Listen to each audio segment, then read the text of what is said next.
Já můžu sprejovat. Jo, to jdu sprejovat ti na záro. Já si dám pryč vlasy. Počkej. No, teď jsi mi dala zrovna do toho. Počkej, nehejbej se. Ty krávo, to suní. Tak mi do toho nekeci, třeba to půjde rychleji. Počkej.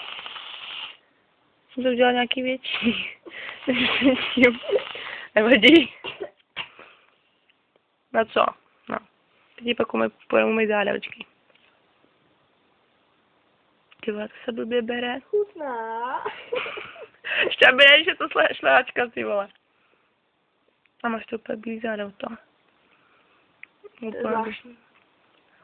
Jo, veď já bych nečekala, že budou červení. Já myslela, že růžový spíš.